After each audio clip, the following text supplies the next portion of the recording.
Hmm. Okay, we're up to 40 participants. Great. Okay, I think slowly as people start to fill in, we can begin. I will begin just by saying thank you to participants and thank you to everyone listening in for coming to this online event. My name is Francis Farrell. I'm just going to be moderating here today. I am a reporter here at the Kyiv Independent, but more importantly, I'm very happy to introduce my colleagues here on the panel from our friends at Truth Hounds, who have authored this report that we're going to be talking about today on Russian double taps. We have Head of Research Roman Koval and Legal Counsel Yuri Urin, who will take us through their report and their findings.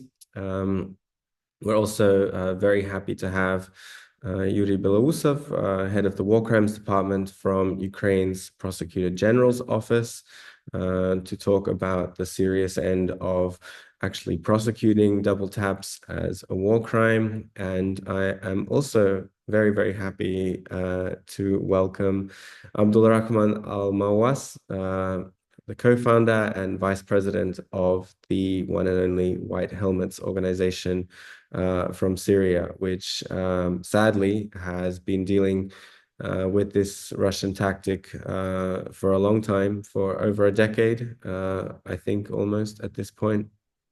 And so we're going to discuss the parallels between Russia's use of this attack and maybe the differences and similarities, the motivations, the weapons used between Ukraine and Syria. And now that we have 52, we have some people still coming in. So we'll start very, very soon. Again, this is a presentation on the report by Truth Hounds together with the White Helmets known as Cruelty Crusade, examining the pattern of Russian double tap strikes in Ukraine. I think anyone who has been watching the news and kind of following the pattern of Russian strikes kind of in Ukraine has heard this term before, especially this summer, this spring, a lot in Kharkiv region and other parts of the front line. But again, this is not something new. This is something we've seen in Syria as well, perpetrated by the same perpetrator. So without further ado, now that we have 58, almost 60 participants here, I do want to hand it over to Roman Koval, who will present the first half of the findings in the report. Thank you. Thank you. Thank you all. I'm delighted to be here this evening, especially in such distinguished company. And first of all, I propose to define the terminology we're using today a lot. And the term double tap originated in firearms, actually. But today it usually refers to the tactic of launching two or more consecutive strikes using missiles, drones, artillery, aerial bombs, or other weaponry on the same target, timed to hit after first responders arrive on the scene. Well, our decision to undertake a comprehensive study of Russian double tap strikes arose from the observing an increase in these attacks in Ukraine, starting in the spring of 2024, as the earlier Truth mentioned. We have verified 36 instances of double tap strikes conducted by Russian forces from the start of the full-scale invasion of Ukraine in February 2022 up to August 31, 2024. This number represents only those instances that we have verified based on two criteria. The first one is clear information on the location of the both strikes, and the second one, an interval of at least 5 minutes between the initial and the secondary strikes on the same area, which coincided with the arrival and deployment of first responders. The total number of incidents monitored by Truth Hounds that show characteristics of double tapping exceeds 60. This includes cases where at least one of the verification qualification criteria I mentioned earlier were not confirmed. In 2022, Russia conducted at least 6 double-tap strikes on military and civilian infrastructure in Ukraine. In 2023, there were at least 10 such strikes. And however, in 2024, there has been a notable increase in the frequency. From the beginning of the year until August 31, we have been able to verify 20 such strikes. And nota bene, it's surpassing the combined totals of 2022 and 2023, highlighting a marked escalation in Russia's use of double tap tactic. In most verified cases of such strikes, high precision missiles and artillery were used. The increase in their deployment coincides with Lieutenant General Dmitry Klimenko becoming the commander of the Russian military and artillery troops, and recent personnel changes in the main missile and artillery directorate, now led by Major General Alexei Volkov. This correlation suggests that policy-level decisions have been made to employ these tactics in Ukraine.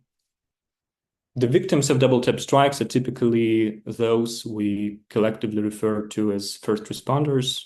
This group includes medical personnel, rescuers, police officers, journalists, and other civilians who are present at the scene.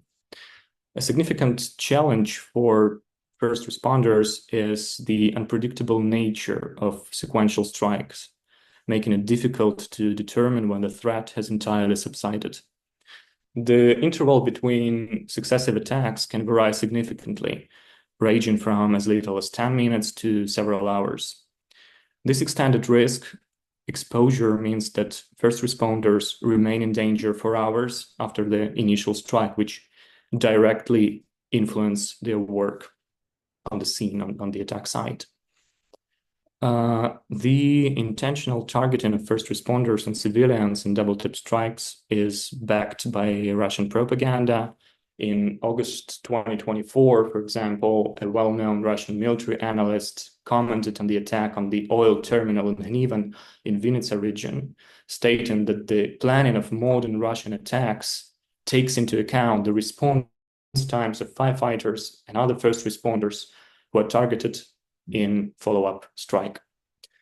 Furthermore, there are numerous instances where Russian forces rely not only on timing calculations, but also on video recordings from reconnaissance drones. These videos occasionally appear in open sources and demonstrating that Russian forces maintain complete control over the attack scene through live streaming both before the first and the second strikes. The second strike is precisely timed to occur when rescuers and medical personnel have arrived, as it confirmed in many cases by the video feed posted online.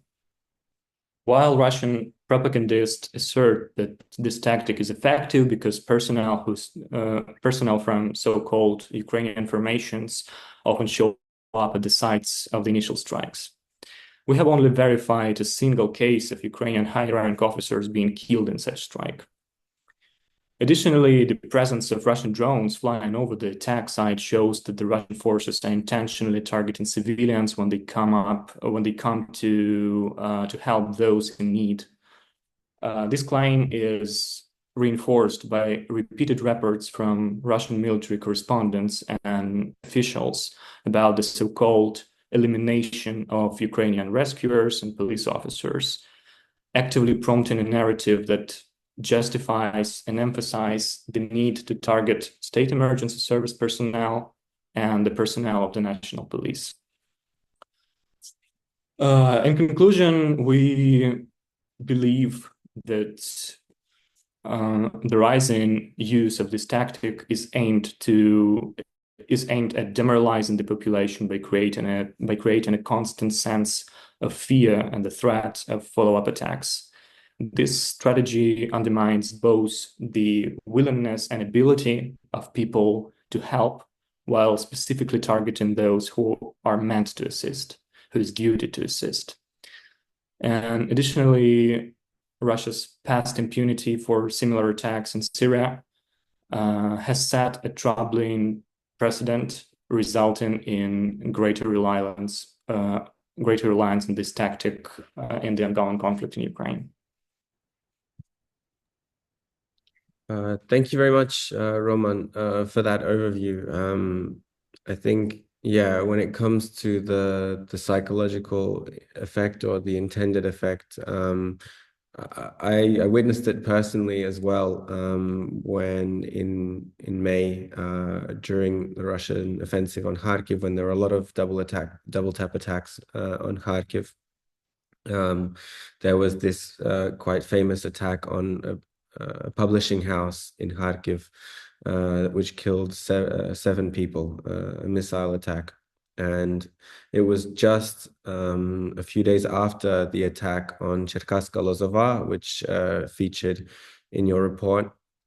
And when we came, again, like journalists and ambulances and fire crew, they were all there at the same time, basically. And when the rescuers heard on the radio that there was a Russian drone in the air, you could just see immediately how that they knew they'd been through these attacks before, how everyone stopped what they were doing and went to seek shelter. Now there wasn't a double tap attack on that day, but it was just a very powerful thing to see it with my own eyes. But that makes me curious about, and this is where I would like to bring Abdulrahman in from the White Helmets to hear, like, what is that like in Syria? Because we remember those times, and we remember the weaponry that the Russians were using, these barrel bombs in very densely populated areas.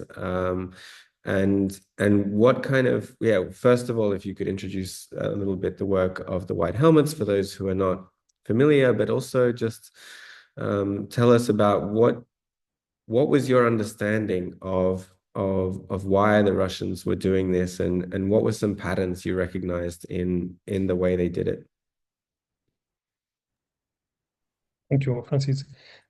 So I am Abdurrahman Mawas. First, about like my position, I'm the head of the evidence collecting and archiving in the Justice and Accountability Department. First, I want to thank you to invite us and to host us in with this panel.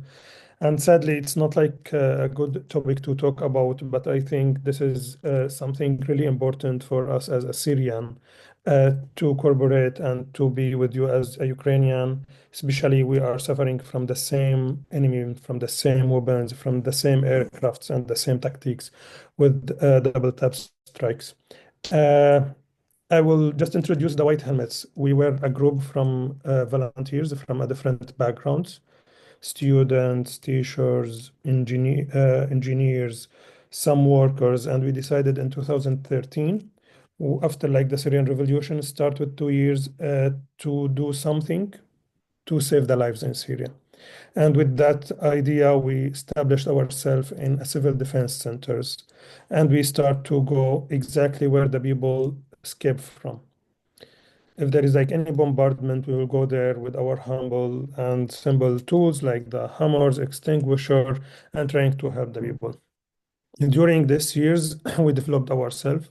We are now an organization with 3,000 volunteers working on main three programs. The emergency one, this is the core task where we work in the search and rescue and the health. So working on the firefighting, search and rescue, ambulances, and provide all the services to the civilians. And in the same time, we're working on a second program, the community resilience, where we're focusing on the early warning, sending the warning to the civilian if there is like any craft, and the localization, and also the mine action. And the third program where I working now, it's the human rights, working on the justice and accountability. And in this program, we're trying to collect all evidences, audio, visual, and other materials to provide it as evidences later in national or international jurisdiction as court and as evidences against the perpetrators.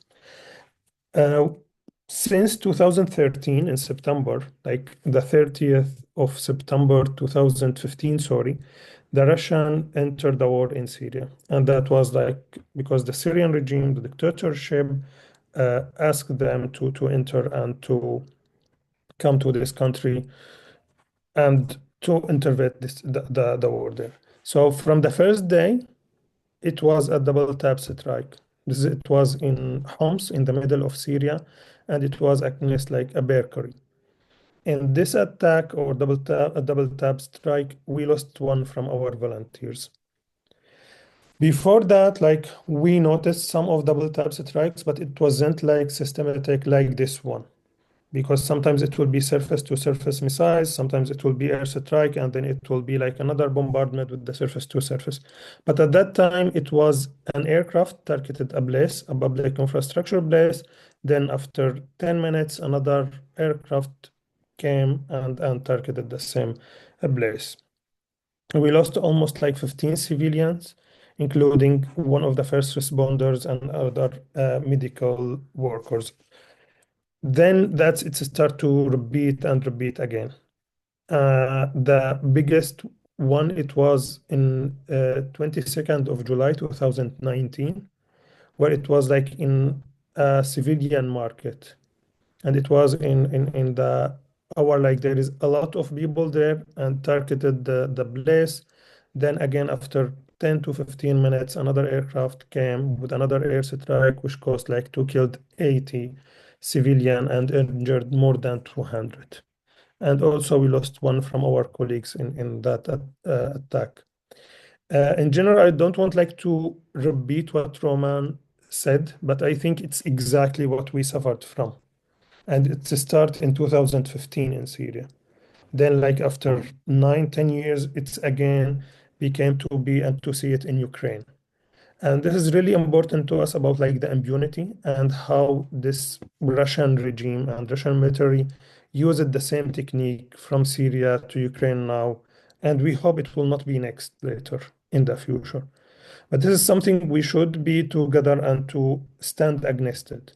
Because it's not like just Roman mentioned and explained the report, it's killed the civilian, the first responders, the emergency, the police, all these things. But also, it's really important to notice and to mention it's killed the first witnesses. This is the potential witnesses they say they see and they noticed what's happened in front of their eyes. Then the other double tap, it will kill them. So you will lose a lot of evidences, and in the same times, the witnesses will be in affair to share what's happened to them. We try to in somehow navigate and to find a mechanism to coping our volunteers and how to send a small group if there is like any attack, then waiting a little bit like 5, 10 minutes of time, and then we will send the main team to help. With all these techniques, we lost like more than 311 volunteers, and most of them it was in the double tap strikes. So again, we are here to call for not no more from the impunity, for the fair, for those people, the justice for them, the justice for civilians and first responders, and what we can do more to just stop this here and to not like extend to later in different countries and in different area. And thanks.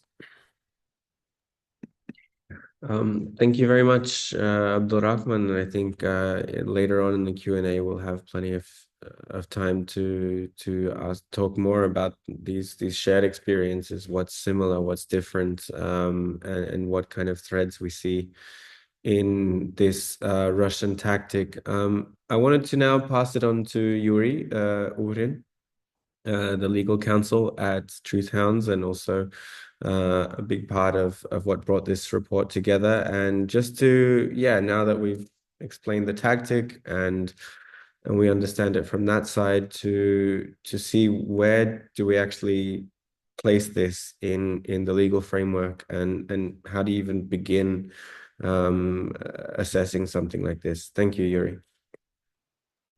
Thank you, dear colleagues and participants. It's an honor to be today together with you.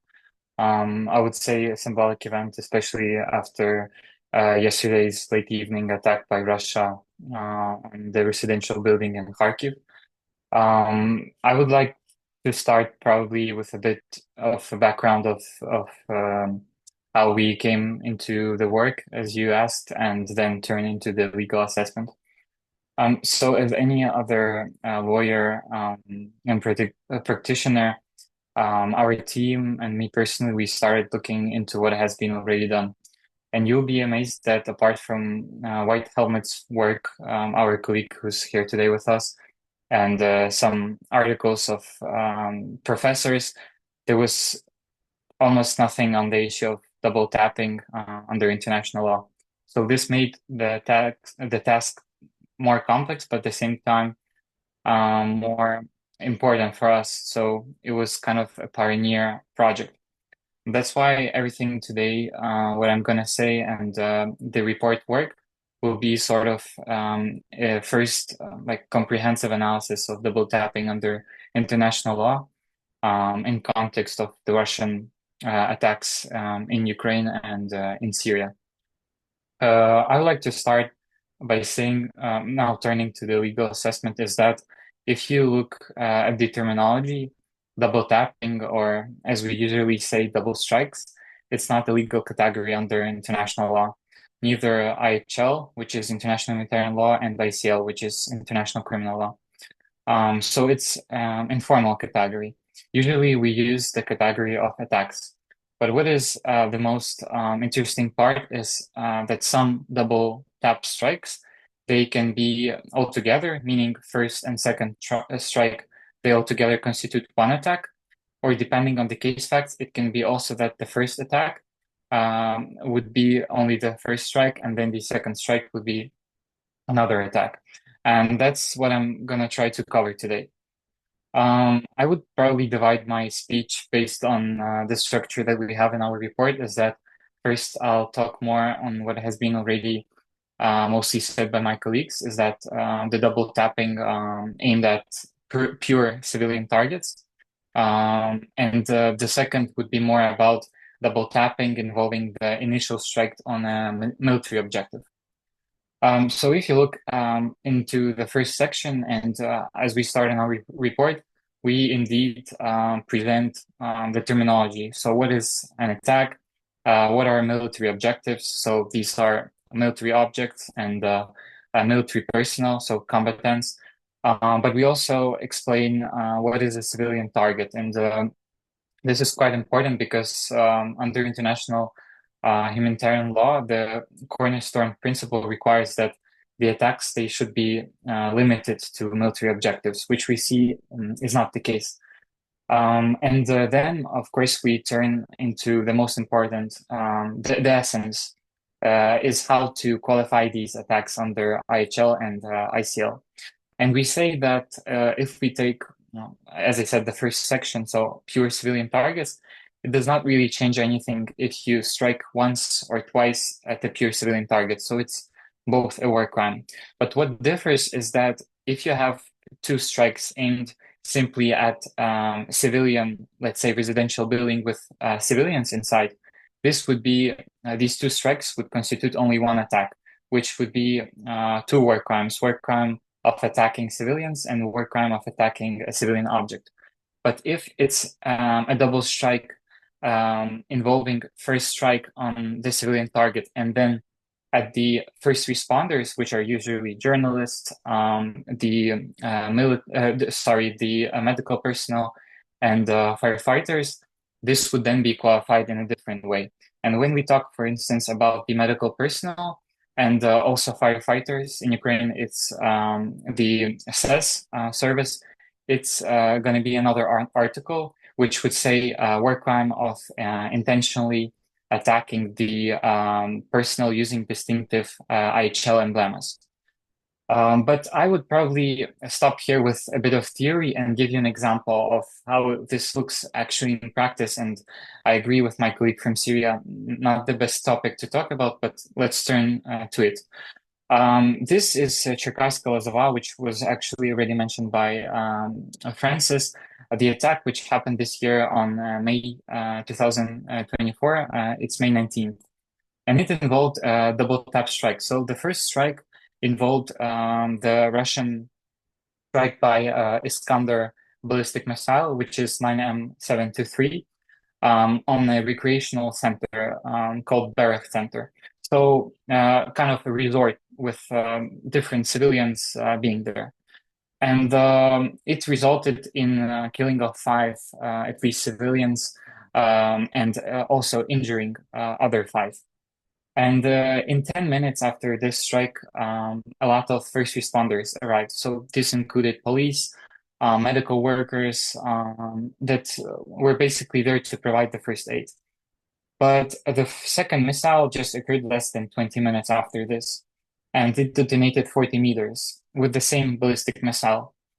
And this strike resulted even in more fatalities and wounded people, up to 26 wounded and additional 4 killed. And we analyzed this incident, taking all of the case facts, and we identified that this short time period, which is 10 minutes between the first and second strike, it highlights the fact that the Russian armed forces deliberately attacked those who were the first to arrive at the targeted site. And the other important factor is that the type of weaponry used, it was the ballistic missile. And thanks to the analysis of my colleague Roman, they stated that it has only 10 CEP, which is the deviation, and 10-meter deviation is very small. So it means that it was a precisely attacked category of people. So how did we qualify this incident? The first strike was a separate attack, which we qualified as the war crime of both attacking civilians and attacking a civilian target. So 2 separate war crimes under one attack. But the second strike, we divided into 2. So although it constituted one attack, we qualified as for the medical personnel and the firefighters as the one going under Article of the Rome Statute that addresses the deliberate attacks on personnel using the distinctive emblems. But as for the civilians who were also arriving and the policemen, this was simply the war crime of attacking civilians, because these people are protected as civilians. But this incident is not the only one we analyzed, and I invite you to look into others. So this is a very, very brief about our first section. But then if you go further in our report, we have the second section, which is probably even more interesting, because we highlight that some of the instances of Russian double tapping, they involve initial strike on a military objective. So this could be combatants of Ukrainian army. This could be military objects, different stuff that can be put into these terms. But then you have the second attack. And this second attack usually is aimed, again, at first responders, which are civilians. And it can be also that even twice, the first strike and the second, they solely aim, it looks so that they aim at a military objective, but it involves so much incidental civilian harm that it's hard to name it as a lawful attack. So what I'm trying to explain is that it can go 2 ways. The first way is that we would see a scenario of a double tapping involving initial strike on a military objective and then on first responders, or twice on a military objective, but involving a lot of incidental harm. Second scenario would be probably a disproportionate attack. So again, a war crime, or an indiscriminate attack, which under international criminal law would be an intentional attack. But if we look into the first scenario, which I named, I would like to give here an example and probably finish with this example. So this is an attack of Russian armed forces on Bude in Kharkiv Oblast on 13th of July 2024. So a couple of months ago. This double tapping involved the initial strike on a military equipment on a railway in Bude. and it was indeed a legitimate military target. But at the same time, then it followed in 30 minutes after the first responders arrived, another strike at the same place. And what is really, really the most interesting part, and Roman partially mentioned it, is that the Russians used a drone or Lan-10 to monitor the incident, to see who was arriving there, who was at the site. And the video, in fact, was published by Russian propagandists via Telegram. Which again highlights the fact of the intentional nature of this strike. So we qualified this strike as first attack. Indeed, the first strike was lawful. But as for the second, we said that as for the policemen and simple civilians arriving, this was a war crime of attacking civilians. But as for the medical personnel and the firefighters, this was again the article addressing the attacks on civilians using the distinctive emblem, so the personnel. And I'll right now just use additional 20 seconds to say that if you go further in our report, you can find even a more comprehensive analysis. We analyzed even hypothetical scenarios to show how important it is to see this topic like from a really big pattern, as my colleague from Syria mentioned. I would stop here, and again, thanks for inviting us today here. Thank you, Yuri. Yeah, I think we'll have a lot of questions about like these different scenarios and how this kind of technicality that it was technically a railway station before, and but then the same first responders arrived for the double tap, how that affects things on the legal end. I now want to pass it over to Yuri Belousov, the head of the War Crimes Department of the Prosecutor General's Office of Ukraine. And I want to, I think clearly, as Yuri Urin mentioned, there are not the right provisions in international humanitarian law, international criminal law to really get a grip on this act of the double tap and the intentions that go into it. And so I would be very curious to hear from you. What does it look like in Ukraine on the prosecutor's side, looking at such crimes? What are the procedures that you have? How do you approach it? And is there a different way in Ukraine that these attacks can be qualified? Thank you. Thanks for your question. It's a pleasure to meet you all, even in online format. Thanks to guys from Truth Hounds for their report. It would be really interesting to read it in details. And thank you so much for raising this topic, because it has, I think, specific features in Ukraine, and it's changing we could see the changes of such approach with the development of technologies which Russians are using, because 2022 and 2024 are different years, let's say, in different approaches in committing such kind of attack. Just before I come to the point, a couple of figures. By this morning, we have 142,501 incidents of war crime been registered since open invasion. And within this time, so we already have 191,587 civilian objects been destroyed. So it's almost 200,000 objects been destroyed. It's even difficult to imagine how many it is. So it's several cities which are totally, destroyed to the scratch level. And surely all types of attacks to civilian objects is the most popular crime committed in this war.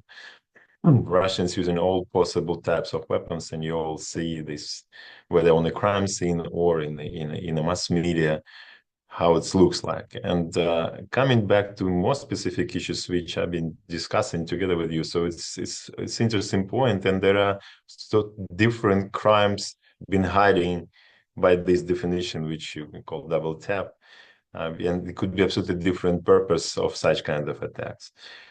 Sure, just maybe briefly to give our ideas of these purposes.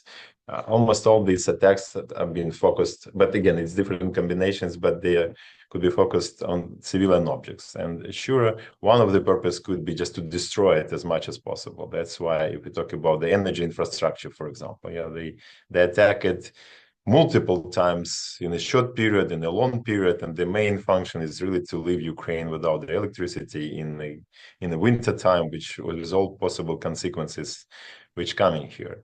And in this specific object, that's definitely, from my perspective, the main purpose. But sure, they understand that rescue guys would come, emergency would come as well, and police officers would come. But I think the main purpose here is to destroy civilian objects. But they definitely has to take into account that civilians would be there as well. That's why so I'm not trying to justify what they actions. I'm just trying that the main purpose, but they think, okay, civilians would come, but okay, but they would die, but we need to destroy this object. But this year, and then the last year, but especially this year, with increased number of more precise weapons being used, when then they have drones flying over our cities 24/7. For example, we talk about Sumy regions, about Kharkiv, Kherson, Zaporizhia. They already have drones which are above the city 5 kilometers, and we sometimes can't even reach them. And these guys, they definitely already know what's happening here. And when they attack something, whatever it is, military objects, civilian objects, they definitely see who comes there and whether there are civilians, whether there are humanitarian services, whether there are medicals there or not, which, for example, we couldn't charge them in 2022. We could guess, okay, when they attack, they have to know, they have to check, but to prove that they exactly knew who was on the ground, it was a bit more difficult to prove. But anyway, we are trying to do that. But when they have a drone flying over the city, when they could read a newspaper from this drone, they definitely know what's going on here. And whatever purpose it is, whether it's military objects, they know when they attack it again, in some time, they definitely know the casualties to civilians, which they cause. And for example, with our colleagues from National Police from one of the Eastern region, in the half a year when we discussed that, and they said we counted that it's average 40 minutes when they can if they attack, because in that area specifically, they were terrorizing civilian population by attacking the city center. And they counted that in 40 minutes, they will definitely attack again. And they even tried to give some instructions to police officers, to rescue officers, how to do in this situation. But from another situation, to save someone's life, to wait and not to come to a crime scene for 40 minutes, it means that someone would die because you wouldn't come and you wouldn't provide the medical aid to the person. That's why they knew about this tendency, but definitely they tried to go and save. And that's why when we coming back to the figures, the biggest number of people who've been actually injured or killed, in addition to civilians, is definitely number one, police officers, security services officers, rescue officers, and medical personnel. That's definitely which colleagues mentioned before me, because they are the ones who come to the crime scene. And at the moment, we have around 40 incidents where we cut 40 for zero. When we count in double tap attacks, when we definitely see that it's a short period, they definitely knew what's happening there. Mostly in Kharkiv region, the Zaporizhia region, Donetsk, Sumy, actually all regions on the front line, but the Kharkiv at the moment, so they're taking the first place.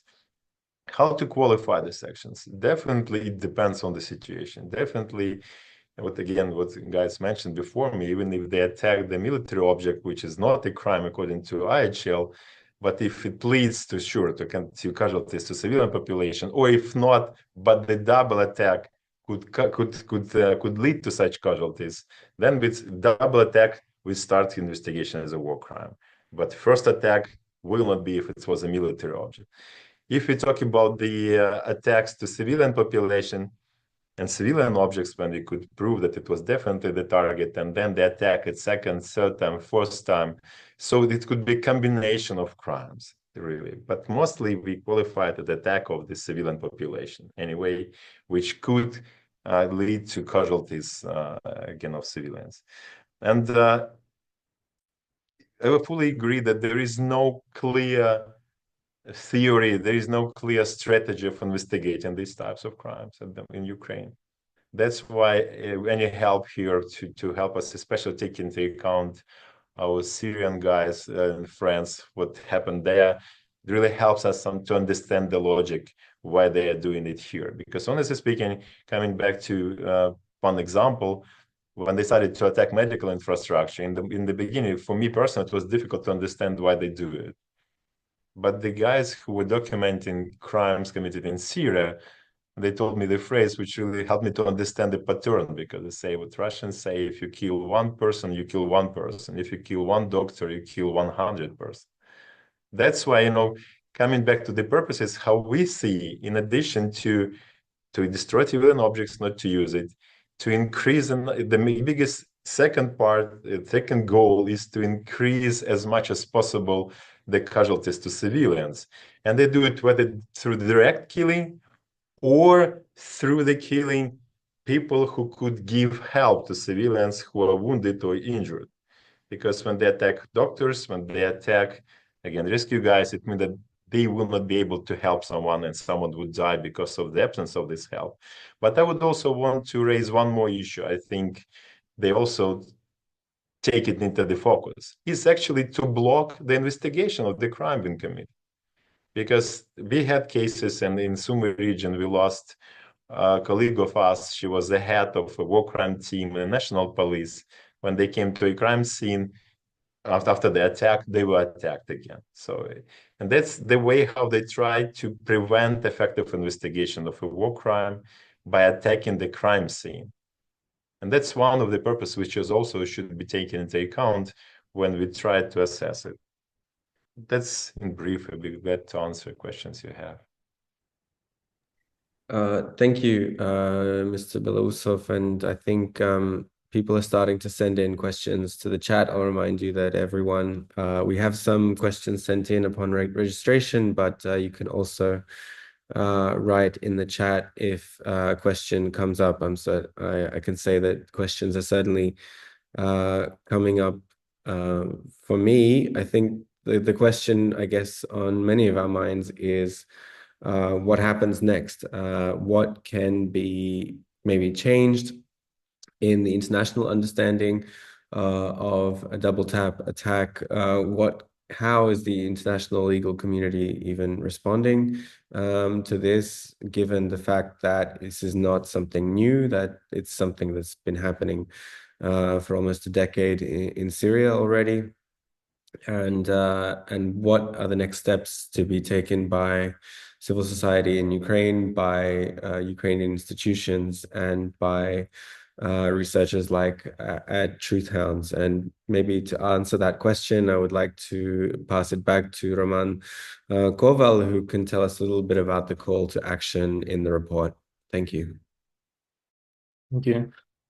Well, the reason we are talking here about it and mentioning the war and the Russian crimes in Syria, and talking about examining Russian patterns here now in Ukraine, is the lack of actions to stop this, to break the circle of impunity, right? And we call on everyone who has the power to take diverse actions to break the circle.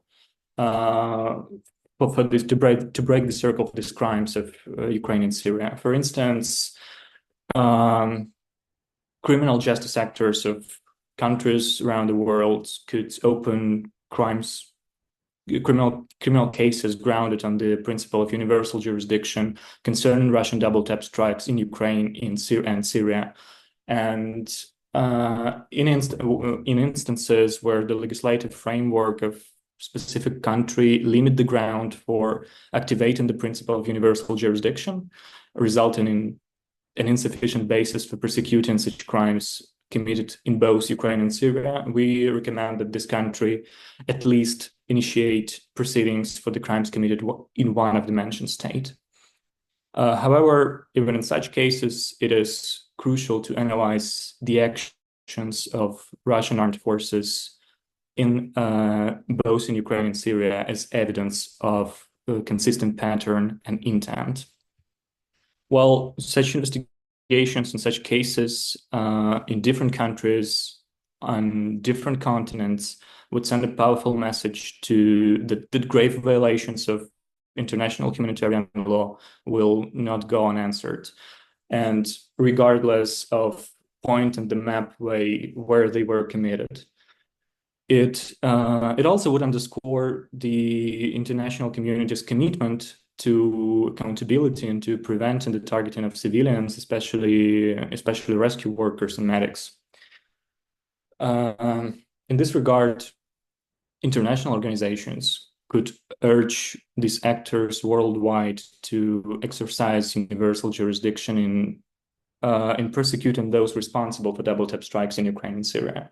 They also could advocate for stronger sanctions against Russia as a state that systematically violates international humanitarian law. And of course, the basic thing to do would be to support joint efforts to disseminate evidence-based data on double tap strikes in both Ukraine and Syria, and in chasing global awareness and fostering global condemnation of these crimes. Well, it is also important to support those who are suffering from these attacks, who are working on the ground, helping people to survive, basically to survive.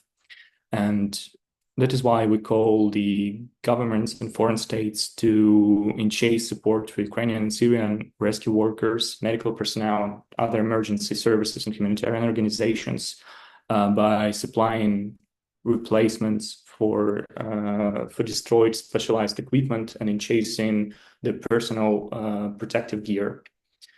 We also encourage International Criminal Court to take into account the pattern of double tap strikes in Ukraine when investigating attacks on civilian population, as well as thoroughly examine cases of double tap strikes targeting energy infrastructure in Ukraine. Well, I think that's outlined our main avenues we are now working at. We will continue work in terms of advocacy, and these are, I've just outlined basic actions, very important actions that people in different countries, civil societies in different countries, governments of different countries could do right now to break the circle of Russia's impunity and to punish those responsible for war crimes in Syria and for those responsible for war crimes in Ukraine. Thank you. Thank you, Roman. That was a really good sum up of what happens next, and I think that's the frustrating thing about all these efforts is the lack of response from what we thought was to be these international institutions, and I'm sure that's something that Abdulrahman and the White Helmets have been struggling with for a long time. I want to go to questions now from the general Q&A session. And a few people have asked, both in the chat and in the registrations, about, and this also came up when I was listening to all of you, in terms of how the changing technology has affected the way that double tap strikes have been carried out. I don't know in Syria if it became common for Russian forces to use even maybe cheap reconnaissance drones. If that was something that you on the ground were able to understand, that they were there in the sky watching, or was there just a pattern that they would wait a certain time? And when it comes to Ukraine and Russia's increased ability, as Mr. Belousov mentioned, since 2022 to 2024, increased ability to have a very clear real-time view of these impact strikes, how does that affect the understanding of what decisions are actually being made here, and is it possible to maybe gather evidence of those drones as part of the building of evidence for a double tap attack. But I'd like to, yeah, start with Abdul Rahman and talk about that technology aspect and what was the experience? Was it important? How did you feel the Russians were watching you basically when you first arrived at a site? Yeah, we are sure like they use the drones and they observe the whole movements on the ground. And they publish a lot of videos, the Ministry of Defense in Russian, how they targeted some places, how they try to use like their propaganda. There is like a military or armed people to target it, sometimes schools or hospitals or markets. So they use this technology from the beginning, but I think the difference here, like in Syria, it's a national armed conflict, even like after Russia. So there is no states can detect these drones with their radars and with these systems. And this is, I think, the difference with Ukraine. It's easy for Ukraine to, as a state, to detect that and to say like how they use and to follow up that. Even with this capacity, we develop a program. It's called the Sentry or the early warning system, where it can interrupt the connection between the airbase and the aircraft and to just like hear or listen the orders between the airbase and the pilot to target which places, and in the same time we will send notifications for the civilians there is an expected air strike in this area or in this area. The drones, it's used a lot in Syria. And before I'm talking more about the drones, to start with the double tap, like there is a critical moment. It's really like we remembered and during the last 10 years or 9 years, sorry, when to start with the double tap. Then another weapon it's used by the aircraft. It was the bunker busters. This rocket, it will target it like the shelters and it's like even under the ground and it will make a huge destruction. Then after that, we noticed like the crescent ball. It's in 20 and 2021. And this crescent ball, it's surface to surface missiles, but it's led by drones. So it will be a Russian drone. And it will correct like an immigrant or any like not targeting the target with correction, and it will be more than double tap. And the first time or the huge incident using the crescent ball, it was an against a hospital in Aleppo in Syria. It was a missile and it was a drone there to correct the targeting. Then after that, like now, during the 2023 and 2024, we noticed using a new weapon, the suicide drone. And it will be a drone with bombardment, and then it will target a vehicle, sometimes a civilian or structure directly. So these drones, we sure it's always using the technology to stop that. We don't have in Syria because the Syrian regime it's cooperated with Russia and the sky it's owned by them. But in the other side, like we try to collect a lot of evidences, especially like with the suicide drones, the same with the crescent ball, and trying to go the national and international justice mechanism to prove that. But unfortunately, till now, there is no action. And this is what we are afraid of. Collect evidences, witnesses, testimonies, a lot of data, then prove it. But at the end, it's still like this double tap strikes. There is no definition in the IHL. The crescent ball it's not considered as a prohibited. There is no protection for civilian structure like hospitals, schools, or others. And this is again what I want to focus and emphasize about the impunity and how that it's repeated now in Ukraine without like any action, without anything that we already have the same, and it's repeat again and again, causing more killed, more civilian suffering, more fairness, and no action.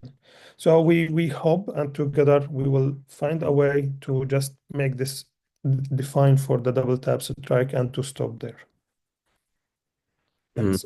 Thank you, Abdulrahman. I think anyone who's following the war in Ukraine is very familiar with suicide drones, and it's good that you mentioned that actually, because in terms of how drones are changing not only how they watch from above, but also in terms of ways of striking not only military but civilian targets. We see in Kherson a lot at the moment, and in Donbass across the river, attacks with drones on civilians, including, I believe, also double tap attacks. Roman or Yuri, would you comment maybe on how this constantly changing use of technology also affects your work, and could it maybe complicate the definition, like finding a clear definition of double tap in the future?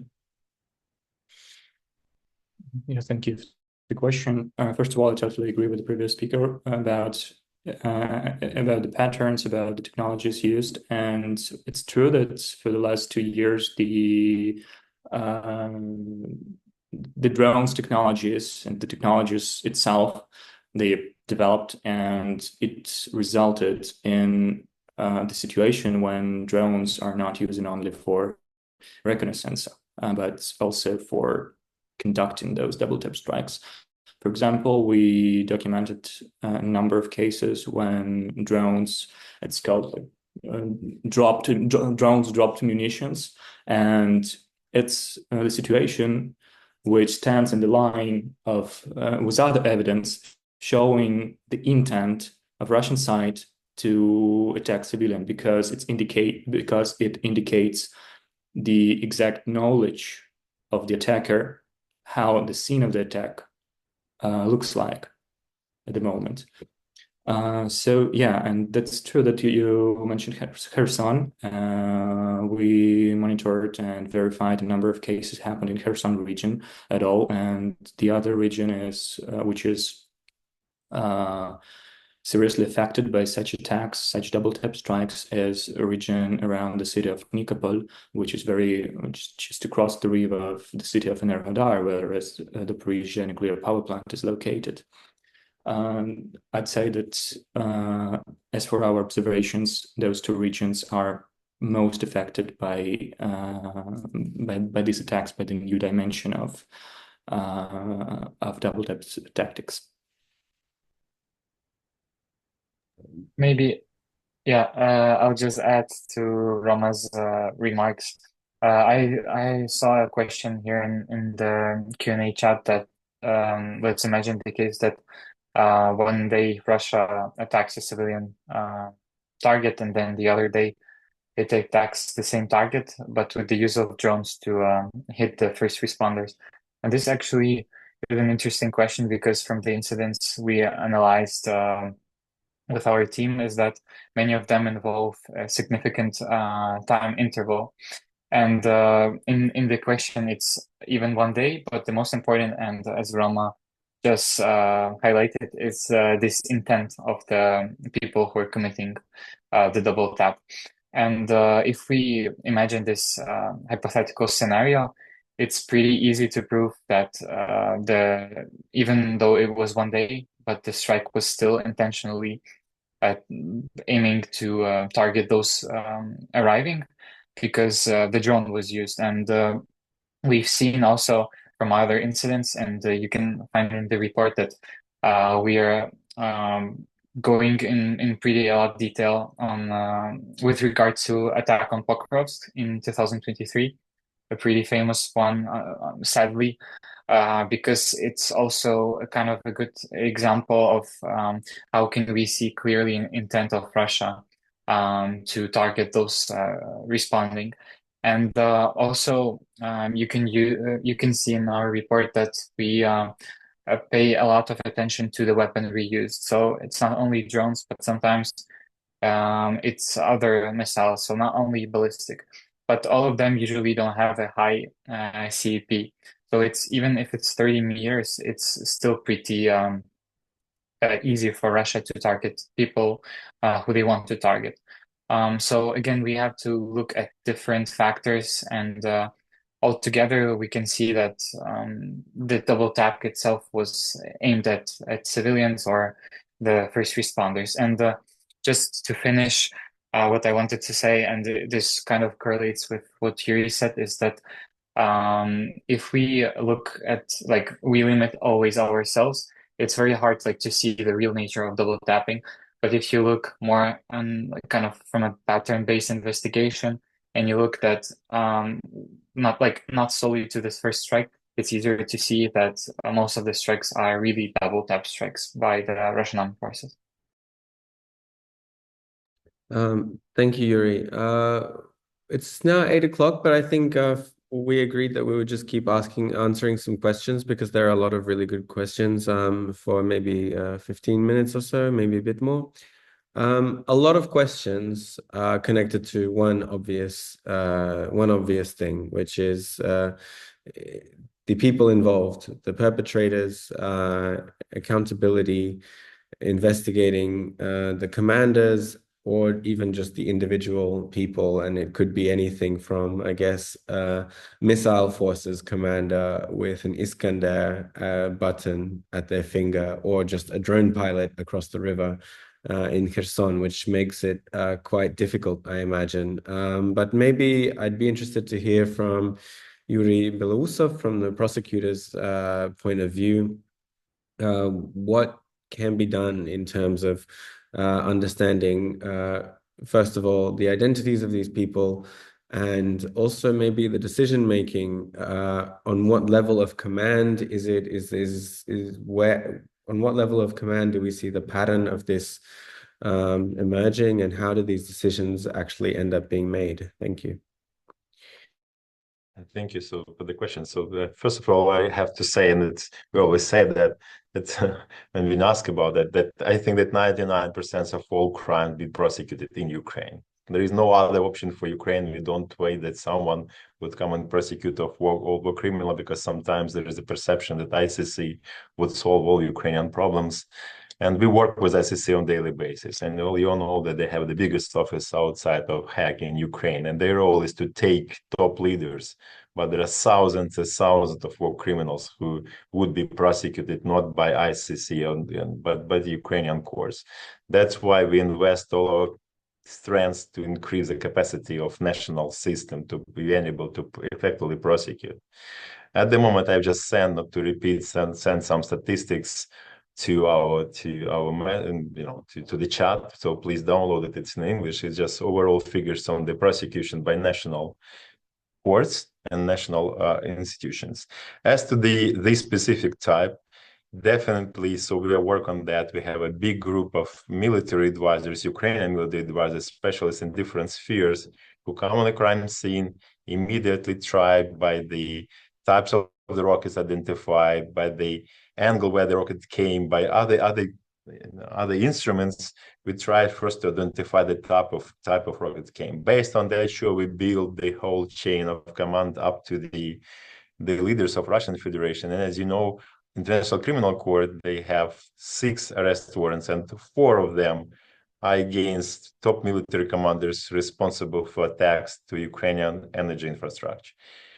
Significant part of evidence has been used by SSA, being collected by Ukrainian national law enforcement system, because we were the first who prosecuted and charged 2 persons who then been charged by the ICC.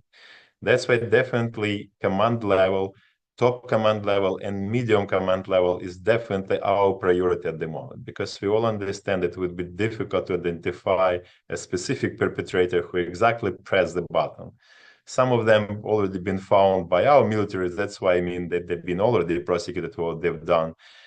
And sometimes it's really difficult to identify. But command level is definitely our priority, and we work on that. It depends on the type of rocket. So, for example, the ICC prosecuted the former head of a Black Fleet at the moment, because exactly from a Black Fleet were the ones who sent specific types of rockets against energy infrastructure. Or the head of strategic aviation, who was prosecuted for another type of rockets, because he is the one who was responsible for all these attacks, because definitely it was his decision to agree targets and to give order to attack specific objects. That's why we're definitely sure that we would identify leaders responsible for these attacks. Another issue is to bring them to real justice, to put them on a bench in a court.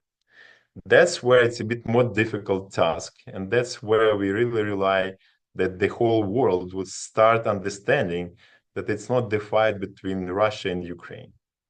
It's not the war between these two countries. I think we already see that North Korean guys already almost in Ukraine. We all know that the China significantly supplies a lot of support to Russian Federation. We all see that it's Iranian drones which come to our houses, and that it's at minimum these four countries which in the world. But the worst thing, when we get the rocket came to our houses, and when we open it, we see parts which have been produced in the most democratic countries. And that's the problem for Ukraine. That's one of our focus. And me personally, with the colleagues, we travel a lot and we meet with our business colleagues, showing them the parts which they produce, which come to Ukraine and kill our people. That's why it's not about the direct prosecution, but the sanction mechanism, or at least prevention of supplies, at the moment is one of the most effective instruments we are working with. And here we have a good cooperation with the United States, with other law enforcement institutions in other countries to cut the chain of supplies, because that's, again, what I'm saying, that's which we could already do. And sure, we all believe that at someday, specific general would be, including the president of Russian Federation, would be brought to justice. But we shouldn't just wait. Again, we have to do a lot of our work to prevent or to stop this war. And there was a lot of interesting questions, and if I may, a couple of minutes just to respond to some of them. And one was interesting regarding the red line.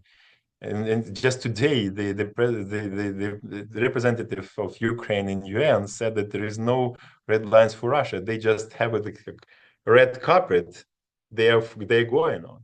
Just today, we heard about the report from UN Inquiry Commission about the torture, killings, and rapes of our people in custody, both civilian and prisoners of war. And it's not a red line for our partners to give a permission us to use, our militaries to use the war. That's why I don't think this specific type of crime, unfortunately, would be the red line.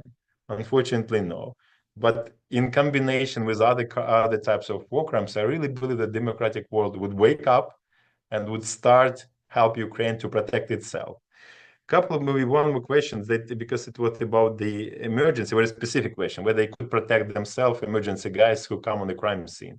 They're trying to use different technologies, not on notification. So when they've been notified about specific object which is coming closer to them, they are trying to use different technologies. Ensure it reduces the risk of being attacked, but anyway, it's not helping them all the time. And maybe the last point about the technologies, just one of the fresh cases where they using FPV drones, where there is a guy sitting and seeing exactly what he exactly attacks. When they attacked civilians, and the emergency came and they attacked the emergency. And that such kind of crimes definitely shows us that for these people there is no red line. If we could say that it's people, it's let's maybe stop that, because I could say a lot of bad words I don't want to say.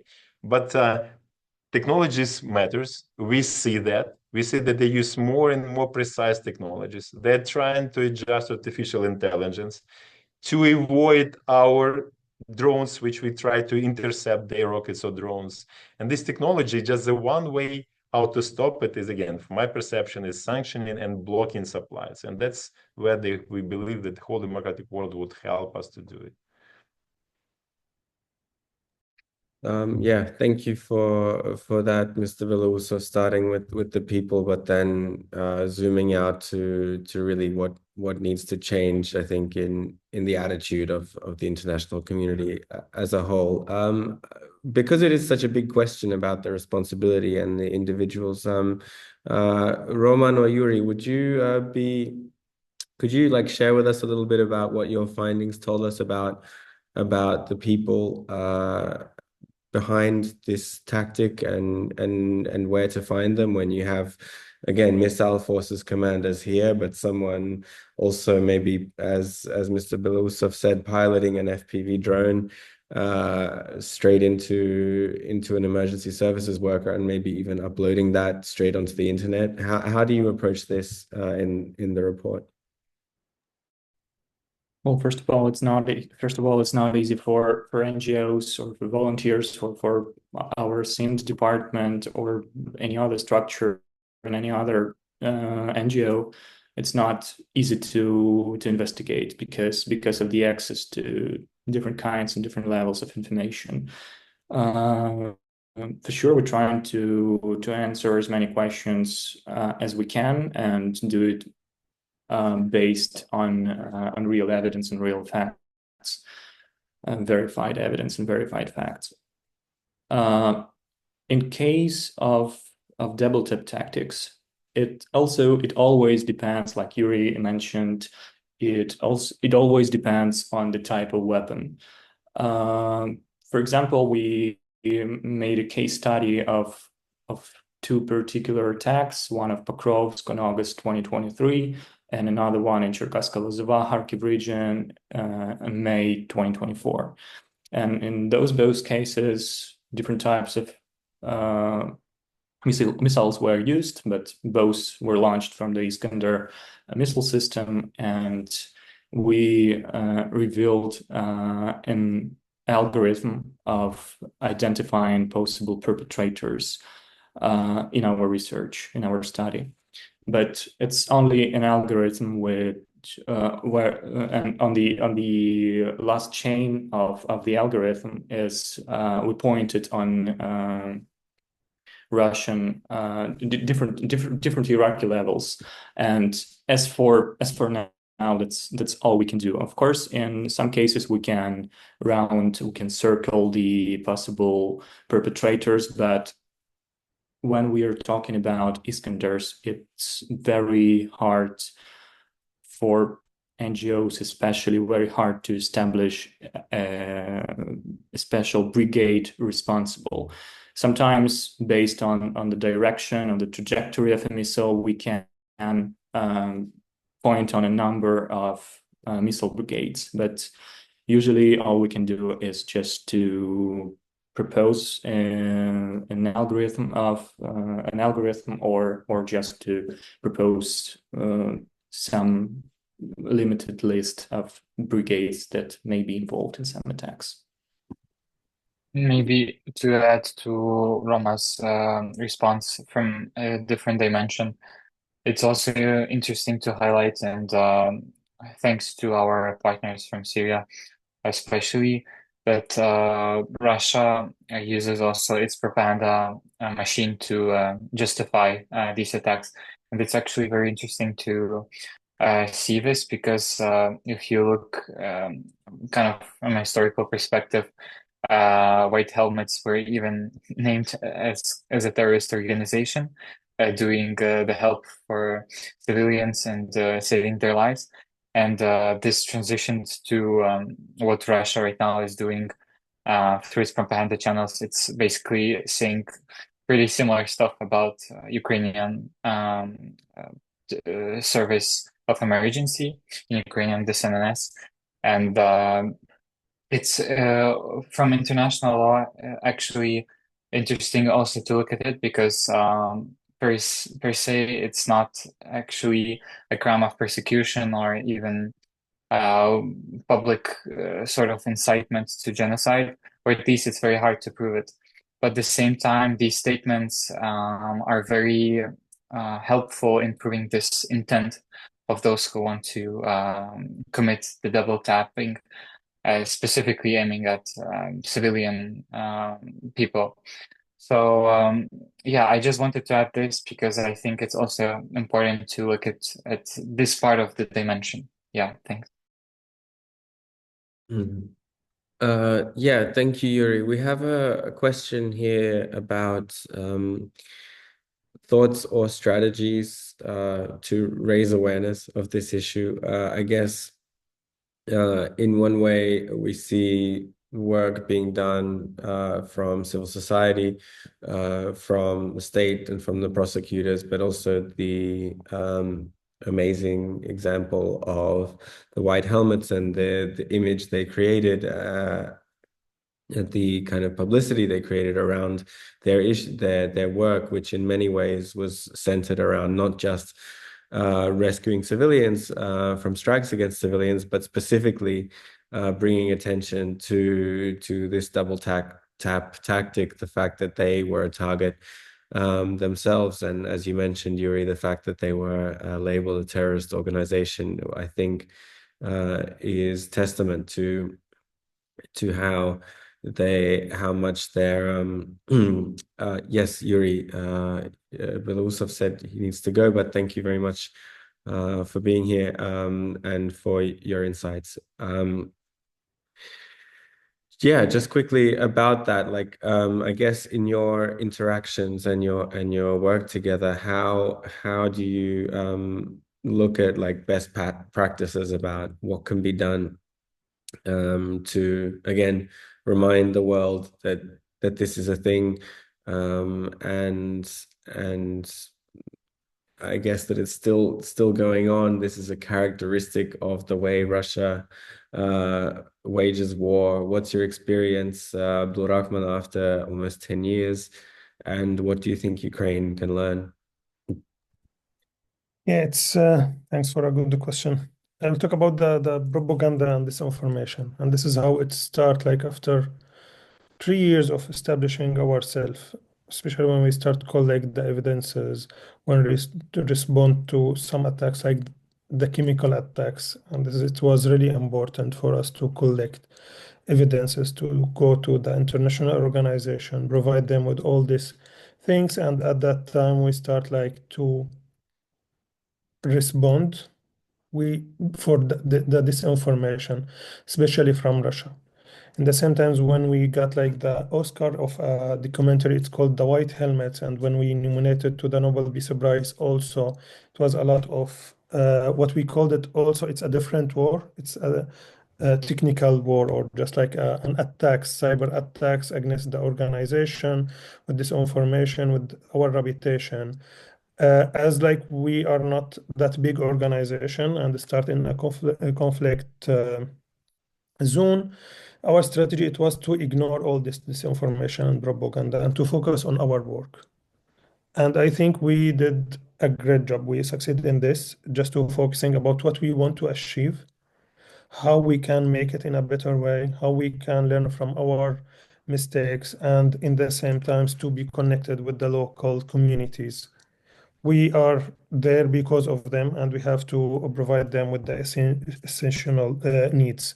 So it was our focus, and we were always like have some indicates when the Russia and the Syrian regime will use a big bombardment. If it will be used like the chemical attacks, as example, it will be before that a huge propaganda, a lot of disinformation, like the white helmet or this terrorist group, they will make a chemical attack. They will make like just a fake attack. Then after that, it will be an attack. In the same times, when they will use a chemical attack, they will target at hospitals in an area where they will use it.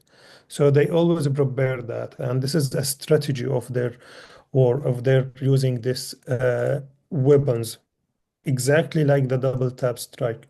So they use it for a purpose. They use it to kill the people, to kill more the population, in the same times to kill the witnesses, and in the other hand also to force people to their conditions. They use it many times to make a forced displacement in an areas. They besieged an areas in south, in middle, and in north of Syria, like Aleppo, Homs, or Douma, and they use the double tap targeting the hospital. Then they force the people, the civilians, to displace from this area and to back to the regime control and their in their hands. So this is what we learned. This is what we share with the Truth Hounds and with other Ukrainian organization also. Again, I feel like it's in somehow it's different because, and you are lucky you have the states, the government, it's still there, it's still implement, and this is in somehow the civil society, it's empowered the state or in the opposite way. But in Syria, the civil society, it's like uh, separated from the state, from the government. So we are trying to do all this work. We are trying in the same times to be connected with the international organization. We don't have an access to the ICC as you. So I think with this, what we share, it can make like you and in Ukraine in maybe we can support more, but we believe because it's the same enemy, it's the same regime, we can do something together, and anything that the Ukraine will do, we believe it will reflect on Syria and on other countries.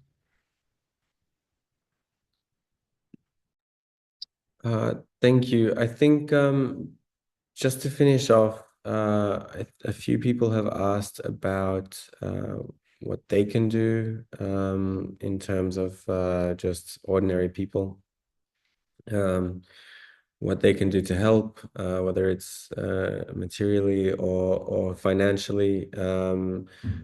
What can be done like very physically now? I mean, I guess another question was about sharing best practices between White Helmets and Ukrainian first responders, and I'm sure that kind of discussion goes on. But in terms of what normal people can do, would you have any first Abdul Rahman and then Yuri and Roman, any recommendations? Yeah, the best practice that we shared for disinformation and propaganda, and then the other for the double tap strikes, like how the queuing mechanism to respond to any incident. What we do, what is like our SOBs, and all this, how we use to respond to double tap strikes. To not go directly, just send a small team, as I mentioned, and then to send the main team to start the search and rescue. So this is, I mean, like the main best practice. And on the other hand, also to wait if it will be like any aircraft, it will be in any like here or any voice for aircraft, to avoid to go and to send the first responders and wait a little bit. Then when you feel it's safe, then you will go and try with the people who are injured, and then go to the people who they are dead. Thank you. And on the topic of helping out financially or any other way, is there any or also your own work, any recommendations, Yuri and Roman? Yeah, I think before that, like with the Truth Hounds, we didn't work on the financial and this, let's say, provide grants, but we did work on another Ukrainian civil society organization. We meet with our donors, with like shared our experience, also to secure funds with the civil society organization. It take place in Warsaw, and we shared a lot of this. So sorry, Roman, back to you. And that's okay. Thank you, Abdurrahman. I share your points, and I want to. I think that pretty much the word of the evening should be the solidarity, and showing solidarity is an essential thing in these cases. And this solidarity should stem not only from suffering of those people who are rescuing all those affected by Russian attacks while providing help, but also from their aspirations to respond to disasters despite everything that's going on, despite those conditions that Russia created. And in case of Ukrainian rescuers, they also aspire to respond to disaster in other countries, even in the image of the war and widespread destruction in their homeland. For example, Ukraine rescuers carry out missions abroad in Poland, Slovenia, Turkey for the last 2 years, and their ability and wanting to help, they show solidarity with other nations, with other people in need. And I think that for people around the world, the best thing to do is to show the solidarity, and it could be shown in different ways with different actions. For example, to advocate for idea of increasing and chasing the support for those people fighting the consequences of Russian attacks in Syria and in Ukraine, as well as to advocate and to breed the ideas across the local media and state-owned media and so on, the idea of in support of Ukraine, the idea and Syria, and the idea of open criminal cases, and so on and so on. So we need and can change our informational patterns and show solidarity with those people of Ukraine and Syria in this way. Thank you. Thanks, Roman, and my colleague from Syria. I just wanted to add that from a legal perspective, it would be also very good that more people would talk about as kind of a policy of Russia.